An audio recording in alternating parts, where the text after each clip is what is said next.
On April 26, 1986, the Chernobyl nuclear power plant exploded.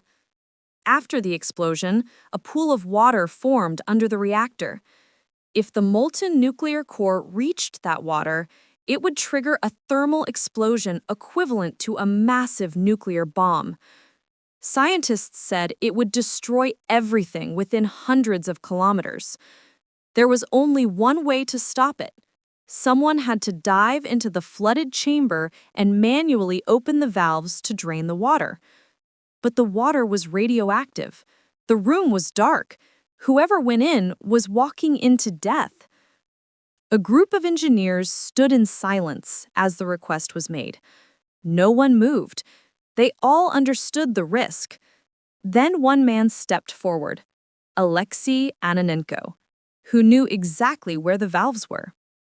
Two other men joined him, Valery Bezpalov and Boris Baranov. Alexei said calmly, "If we don't go, no one will survive." They suited up, took flashlights, and prepared for the most dangerous dive in history. The three men stepped into freezing, pitch-black water that reached their chests. Their flashlights flickered. Radiation filled the air. Every step was slow. Every breath felt heavy. Then one of the flashlights died. The other began to fail.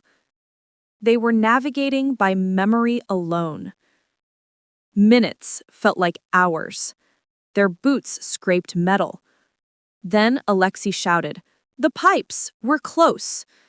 They felt along the wall until they reached the valves. With all their strength, they pulled. The valves turned. Water began rushing out. They had succeeded. They saved millions of lives. The men emerged shivering, exhausted, and heavily irradiated. For years, the world believed they died immediately. But the truth? Two of them survived for decades, but all suffered lifelong health consequences. They were never paid, never honored properly, and were nearly forgotten. Today, scientists agree, if those three men had not opened those valves, Europe would have suffered a nuclear catastrophe far greater than anything in history. Alexei Ananenko once said, "A hero is someone who does what must be done, even when no one is watching."